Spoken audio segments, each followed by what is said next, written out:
Se eu soubesse que aquela manhã de setembro mudaria completamente o rumo da minha vida, talvez tivesse prestado mais atenção aos pequenos detalhes que passavam despercebidos diante dos meus olhos. Minha rotina sempre foi previsível e reconfortante, daquelas que nos fazem acreditar que temos total controle sobre nosso destino. Como professora universitária do Departamento de Literatura, eu dividia meus dias entre as salas de aula repletas de alunos curiosos e meu aconchegante lar, onde criava minhas duas filhas ao lado de Rafael, meu marido há 15 anos. Bianca, nossa primogênita de 13 anos, herdou meu amor pelos livros e minha introspecção natural, enquanto Laís, com seus 10 anos, era pura energia e criatividade, lembrando muito seu pai em seus momentos mais descontraídos. Rafael construiu uma carreira sólida no mundo corporativo, escalando posições até se tornar diretor financeiro de uma das maiores empresas de tecnologia do país. Nosso relacionamento sempre foi baseado em companheirismo e admiração mútua, cada um respeitando o espaço e as ambições do outro. Mantínhamos uma dinâmica que funcionava perfeitamente. Enquanto ele navegava pelo universo dos números e estratégias empresariais, eu me dedicava à academia e garantia que nossa família mantivesse aquela conexão especial que tanto prezávamos. Nossas manhãs começavam cedo, com o aroma do café recém-passado preenchendo a cozinha enquanto preparávamos o café da manhã em família. Era nosso momento sagrado, quando compartilhávamos planos para o dia e pequenas histórias que faziam todos rirem. Rafael sempre fazia questão de levar as meninas à escola antes de seguir para o escritório, e eu aproveitava esse tempo para organizar meu material e revisar as aulas do dia. No entanto, comecei a notar mudanças sutis em nossa rotina aparentemente perfeita. Rafael passou a receber mais chamadas de trabalho durante nossos momentos em família, e suas saídas para reuniões noturnas tornaram-se mais frequentes. Na época, atribuí essa mudança ao novo projeto que sua empresa estava desenvolvendo, algo que ele mencionava com entusiasmo crescente durante nossas conversas cada vez mais escassas. Foi nesse contexto que recebi a notícia do retorno de minha irmã, Beatriz, ao Brasil, após 5 anos morando em Londres. Ela sempre foi meu oposto em praticamente tudo. Enquanto eu escolhia a estabilidade de uma vida acadêmica e familiar, Beatriz construiu uma carreira internacional como consultora de marketing, colecionando experiências e relacionamentos ao redor do mundo. Sua volta prometia trazer aquela agitação típica que sempre a acompanhava, mas algo em meu íntimo me dizia que desta vez seria diferente. Lembro-me perfeitamente do jantar em que anunciei sua volta para a família. Rafael, que normalmente demonstrava pouco interesse nas notícias sobre meus parentes, pareceu estranhamente animado com a ideia de receber minha irmã. Na ocasião, não dei importância à sua reação, talvez porque estivesse ocupada demais planejando como reorganizaria minha agenda para ajudar Beatriz em sua readaptação ao país. Mal sabia eu que aquele entusiasmo seria o primeiro de muitos sinais que escolhi-se ignorar. A chegada de Beatriz trouxe uma nova dinâmica para nossa rotina familiar. Minha irmã, com seu jeito cosmopolita e histórias envolventes sobre sua vida no exterior, rapidamente se tornou uma presença constante em nossa casa. As meninas adoravam a tia que trazia presentes diferentes e contava histórias sobre lugares distantes que elas sonhavam conhecer. No início, confesso que me senti feliz em ter minha única irmã por perto novamente, apesar de nossas diferenças sempre terem sido marcantes. Beatriz conseguiu um apartamento no mesmo bairro que o nosso e começou a trabalhar como consultora independente, o que lhe dava uma flexibilidade de horários que eu secretamente invejava. Ela aparecia em casa nos momentos mais inesperados, às vezes para um café da tarde improvisado, outras vezes para um jantar sem aviso prévio. Rafael, que antes costumava chegar tarde do trabalho, começou a voltar mais cedo nos dias em que sabia que minha irmã estaria conosco. Foi durante um desses jantares que notei a primeira mudança significativa no comportamento de meu marido. Enquanto eu servia a sobremesa, percebi como seus olhos seguiam os movimentos de Beatriz, como ele ria um pouco mais alto de suas piadas, e como sua postura corporal mudava na presença dela. Eram detalhes sutis, daqueles que só uma esposa de tantos anos conseguiria notar, mas que faziam meu estômago revirar de uma forma que eu não conseguia explicar. As mensagens no celular de Rafael tornaram-se mais frequentes, e ele passou a proteger o aparelho com mais zelo, sempre com a tela virada para baixo, e nunca mais o esquecendo distraidamente pela casa, como costumava fazer. Quando eu perguntava sobre seu dia no trabalho, as respostas vinham mais curtas, menos detalhadas, como se ele estivesse constantemente distraído com pensamentos que não queria compartilhar. Em uma tarde particularmente tensa, Encontrei um recibo de um restaurante sofisticado no bolso de seu paletó, enquanto organizava as roupas para a lavanderia. A data coincidia com um dia em que ele disse ter tido uma reunião de trabalho que se estendeu pelo jantar. O valor da conta, claramente para 2 pessoas, fez meu coração apertar. Guardei aquele papel como quem guarda uma prova que não quer admitir que existe. As mudanças em casa também começaram a afetar as meninas. Bianca, sempre tão observadora, começou a fazer perguntas sobre por que o pai estava diferente, por que ele checava tanto o celular durante o jantar, por que tia Beatriz estava sempre por perto. Laís, mais nova e mais sensível às mudanças de humor dos adultos, passou a ter dificuldades para dormir, pedindo com mais frequência para dormir em nossa cama, como se tentasse inconscientemente manter a família unida. O ponto crucial dessa fase foi quando Rafael começou a inventar compromissos nos fins de semana, momentos que sempre foram dedicados à família.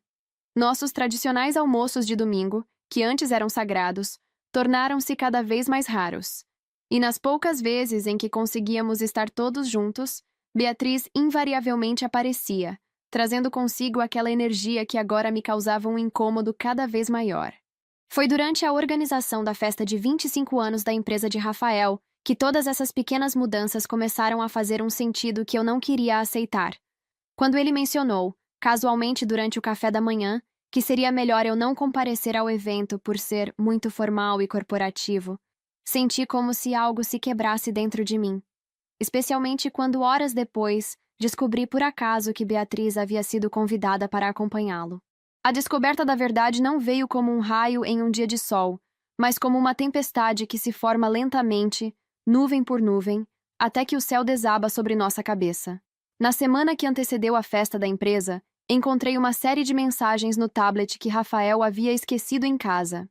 Não era meu costume verificar seus dispositivos, mas uma notificação que piscou na tela enquanto eu o movimentava da mesa de centro chamou minha atenção. Mal posso esperar para te ver hoje à noite, meu amor. O remetente era Beatriz. Minhas mãos tremiam enquanto deslizava pela tela, revelando meses de conversas entre meu marido e minha irmã. Mensagens que começaram profissionais, com Beatriz pedindo conselhos sobre o mercado brasileiro, e que gradualmente evoluíram para algo muito mais íntimo. Encontros secretos, palavras de carinho, planos para momentos juntos. Cada mensagem era como uma punhalada em meu peito. Ali estava documentada a traição não apenas do meu casamento, mas de todos os laços familiares que eu considerava sagrados. Naquela noite, sentada sozinha em nossa sala de estar depois que as meninas foram dormir, revivi cada momento dos últimos meses sob uma nova perspectiva. Os jantares em família onde eles trocavam olhares, as saídas repentinas para resolver emergências do trabalho, as mudanças no comportamento de Rafael, tudo fazia um doloroso sentido agora. Como professora de literatura, eu sempre ensinei meus alunos sobre a importância dos detalhes na construção de uma narrativa, mas havia falhado em ler os sinais da minha própria história. O que mais me dilacerava não era apenas a traição em si, mas a escolha dos traidores. Beatriz, minha única irmã, aquela que dividiu comigo as memórias da infância, os segredos da adolescência, os momentos mais importantes da vida.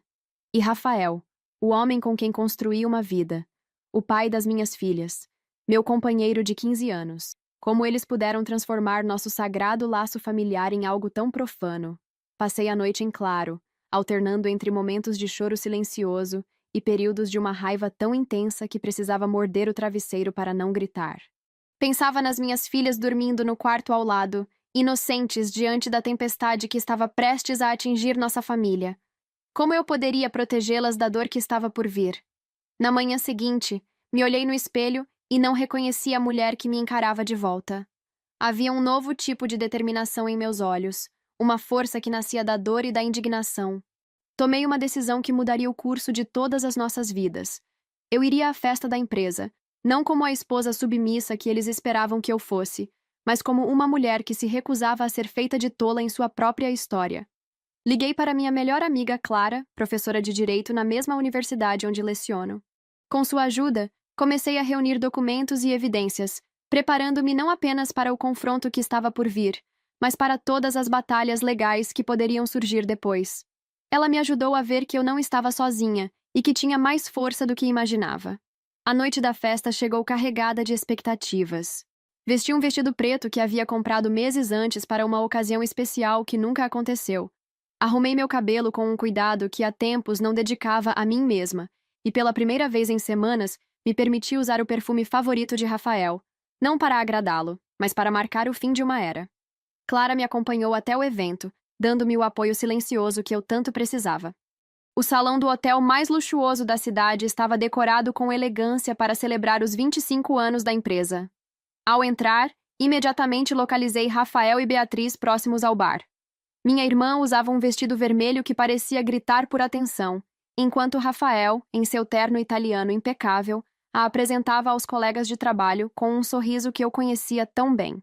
Decidi não fazer uma cena imediata. Em vez disso, circulei pelo ambiente, cumprimentando pessoas que me reconheciam como a esposa do diretor financeiro. Cada "que surpresa ver você aqui" era recebido com um sorriso educado e uma resposta casual. Observei à distância como Rafael e Beatriz interagiam, como seus corpos se aproximavam durante as conversas, como suas risadas pareciam sincronizadas.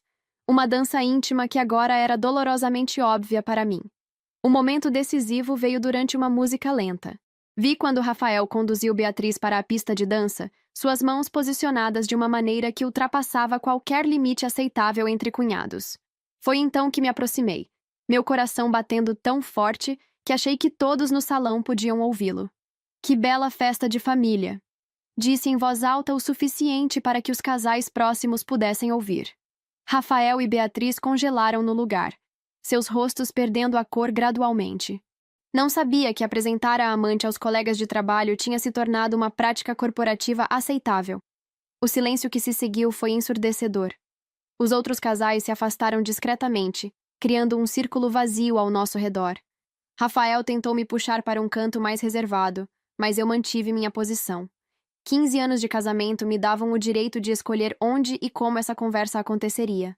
Amanda, não é o que você está pensando, Beatriz começou, sua voz tremendo levemente. Nós podemos explicar. Explicar o que exatamente, Beatriz? As mensagens de amor que vocês trocam? Os encontros secretos? Ou talvez como vocês planejavam continuar enganando não só a mim, mas minhas filhas também? Rafael tentou intervir, seu rosto uma máscara de pânico e vergonha. Por favor, vamos conversar em particular. Isso não é lugar. Não é lugar. Este é exatamente o lugar, interrompi, mantendo minha voz controlada mais firme. Você escolheu trazer sua amante, que por acaso é minha irmã, para seu ambiente profissional. Agora seus colegas podem ver exatamente que tipo de homem você é. O confronto continuou por alguns minutos que pareceram horas. Não houve gritos ou cenas dramáticas. Não era necessário. A verdade, exposta sob as luzes brilhantes do salão de festas, falava por si mesma. Quando terminei de dizer tudo o que precisava, simplesmente me virei e caminhei em direção à saída, onde Clara me esperava.